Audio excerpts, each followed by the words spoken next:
here's what we know. Sometime between 10:30 and 11:30 a.m., millionaire industrialist Quincy Sharpfordshire was murdered in his home. 3 people were on the premises of his estate at the time. The widow of the deceased, one Mrs. Hilda Julian-Grabber Sharpfordshire, who arrived on the premises at 11:30, finding the body of her late husband cold on the floor of the foyer. The longtime house butler, Mr. Percival Rutherford, who was on the premises at the time of the murder. He was preparing to leave the estate at the moment of corpse discovery. And finally, a Mr. Richard Privets, who was trespassing on the property for unknown reasons. He was subdued by Mr. Rutherford while trying to make his escape. All right, folks, here's what's gonna happen. One of you miserable bastards is a murderer, and no one is leaving this house until I find out who it is. So, who is first?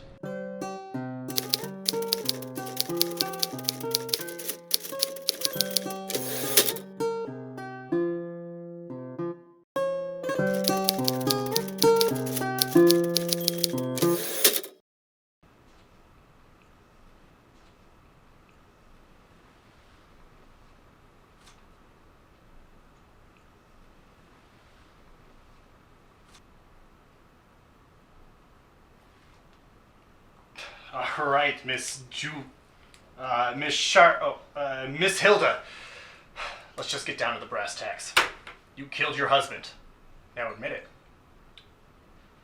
I didn't kill him, but I wish I did. And I need you to elaborate on that. I'll start from the beginning. It was this morning. Quincy and I were talking about his health. He had been suffering from a slight cold, sneezing, runny nose, and all that. And so I sort of asked him, passively, if he had given any thought toward composing his will. He starts asking me things like, why would you ask me that? And what are you, some kind of gold digger? Imagine that! Me, his loving, caring wife, only after him for the money. The gall on that man. Sorry to interrupt, but how long were the two of you married? Well, 2 months. But I have right to know that I'll be taken care of if, heaven forbid, something happens to my dear husband. Something has happened to him. He's been murdered. That's why we're here.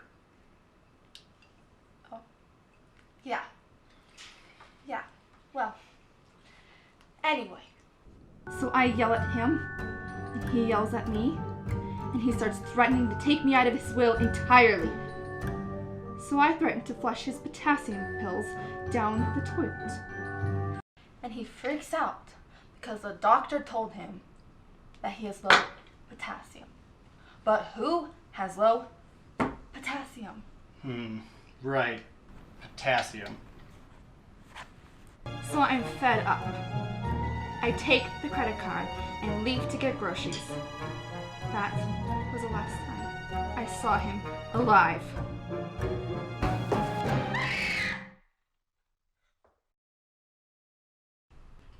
It was that crook standing over his dead body.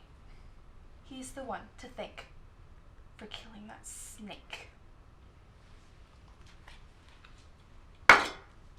Okay, so just to recap, you love your husband of 2 months, but you're glad he's dead because he was cutting you out of the will, and you left to go get groceries and he was dead when you got back?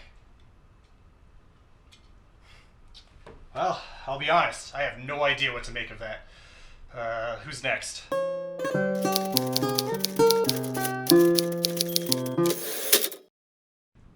Mr. Percival. I didn't kill him, but I wish that I had. Wow, getting right to the point. Okay.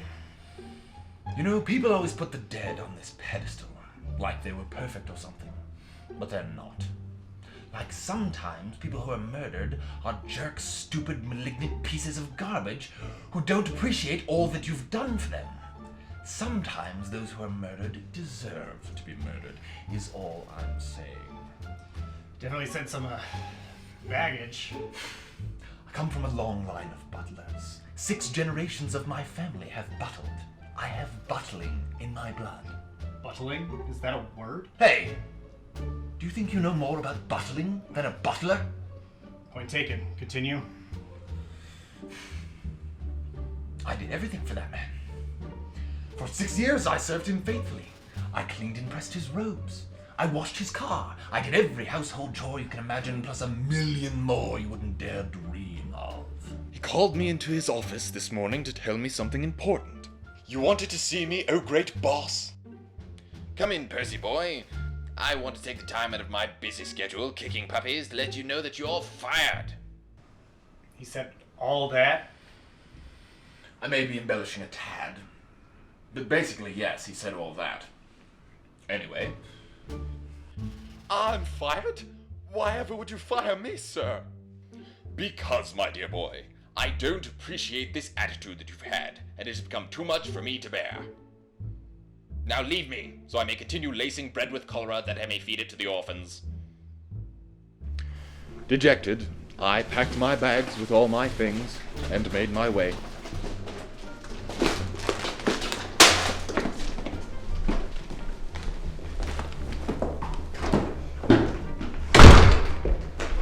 But, as I was leaving, I valiantly chose to stop the burglar who was vandalizing my former home. Quincy no doubt deserved what he got, but I suppose my heroic instinct just kicked in. Okay, moving on. Who's next?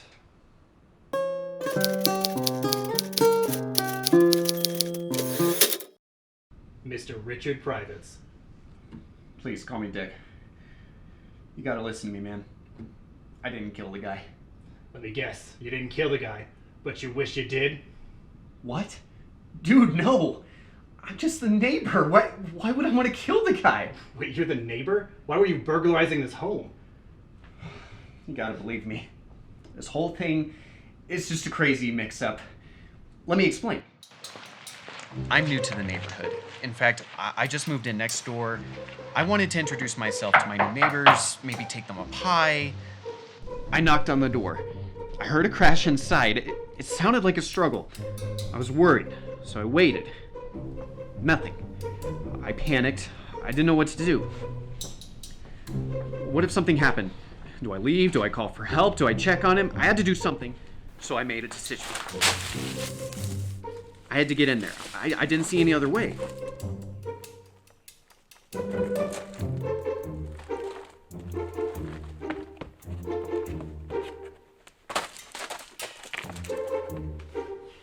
But I got stuck, and I panicked again.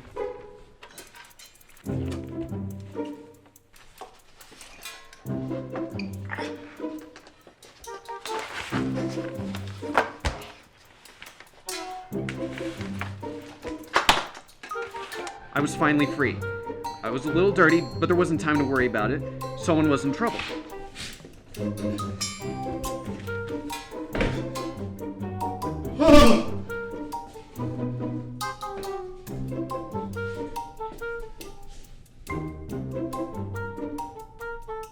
Come in.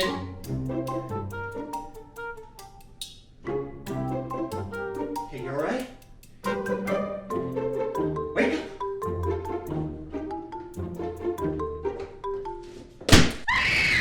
It all happened so fast. There was a corpse, a woman screaming, then I freaked out and jumped ship. And the next thing I know,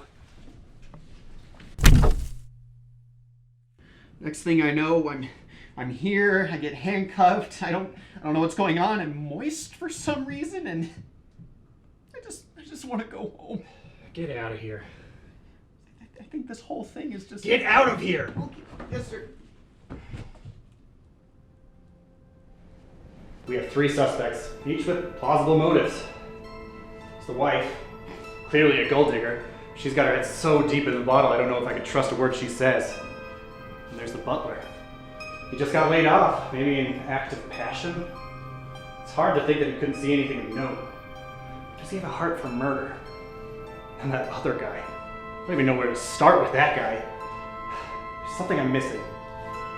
One piece of evidence that I just don't get. Regardless, I'm not gonna let this one get away from me. Let's put this baby to rest, once and for all.